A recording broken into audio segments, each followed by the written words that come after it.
बिस्मिल्लाहिर्रहमानिर्रहीम, अस्सलाम वालेकुम। कैसे हैं आप सब? उम्मीद करती हूँ इंशाल्लाह ठीक ठाक होंगे।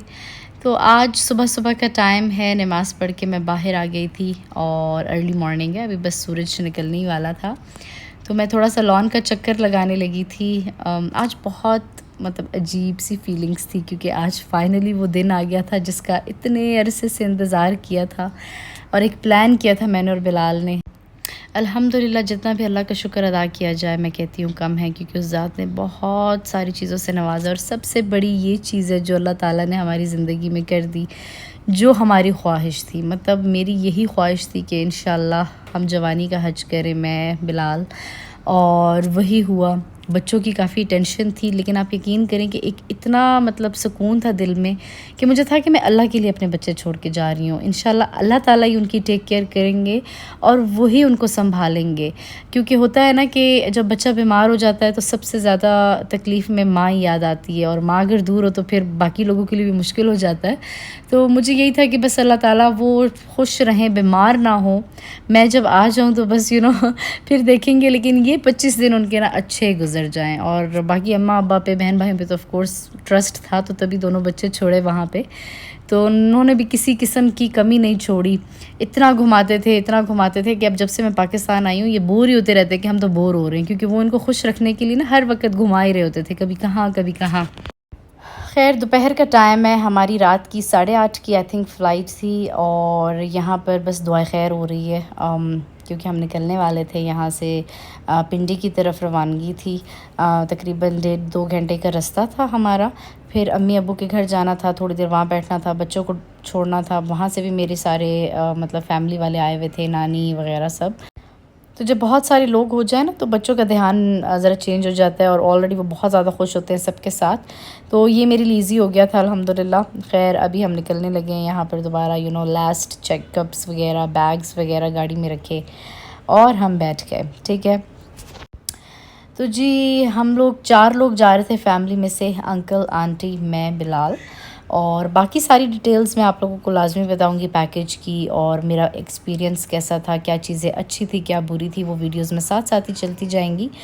और बस बीच वाला ऑफ कोर्स क्लिप मैं नहीं बना सकी, घर वाला। खैर, अभी हम एयरपोर्ट आ गए हैं, यहाँ पे मैं थोड़ा सा शूट कर रही हूँ, बहुत ज़्यादा शूट नहीं कर सकी, but still I really wanted to make some vlogs कि एक मेमोरी मेरे पास भी रहे, और मैं अपना एक्सपीरियंस आप लोगों के साथ भी शेयर करूँ। इंशाल्लाह अगर आप लोग जब हज पे जाएँ तो बहुत सारी चीज़ें आप लोगों को भी क्लियर हो जाएंगी। ठीक है, तो यहाँ पर जी हम आ गए हैं, हमारा चेक इन वगैरह हो रहा है, इमिग्रेशन प्रोसेस होता है। आपको पता है हाजियों को ज़रा 6 घंटे पहले वो कह देते हैं कि आप एयरपोर्ट पर आ जाएँ, या कम से कम 5 घंटे पहले। अगर आपने वापसी का सफ़र करना है तब भी ऐसे होता है, जाते हुए भी ऐसे ही करते हैं। तो बस अभी इस टाइम पे हम आ गए हैं इधर। हम लोगों ने एहराम वगैरह पहन लिया, नियत कर ली, मगरिब की नमाज़ पढ़ ली, और फिर हम वेट कर रहे थे अपनी मतलब कॉल का। खैर, बस अब हम जा रहे हैं अपने प्लेन की तरफ, क्योंकि कॉल आ गई थी। और बस इस टाइम पे बीच में कोई शूट नहीं किया, लेकिन रात के 2:30 बजे जो है ना, थोड़ी देर में हम लोग पहुंचने लगे थे जद्दा एयरपोर्ट।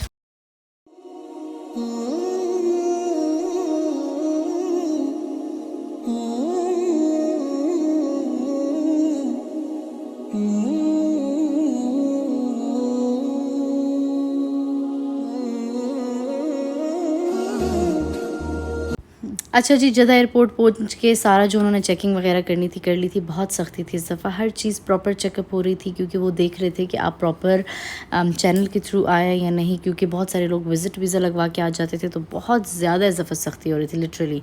तो खैर, जद्दा के बाद 2 घंटे का रास्ता है मक्का का, लेकिन बीच में 2-3 दफ़ा चेकिंग की वजह से हमें 3 से 4 घंटे भी लग गए थे पहुँचते पहुँचते।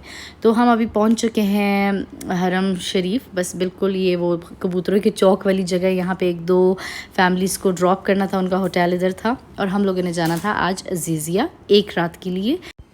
फिर अभी इन लोगों ने अगले दिन शिफ्ट कर देना था फॉर 5 डेज़। क्लॉक टावर में हमारा होटल था, स्विस होटल। ठीक है, तो जी बाकी हाजी हमसे पहले पहुंच चुके थे, क्योंकि लाहौर वाली फ़्लाइट भी उसी दिन ही आनी थी। तो उनका इस्तकबाल मैं अभी आपको दिखाऊंगी कि किस तरह से हुआ, और बाकियों का भी।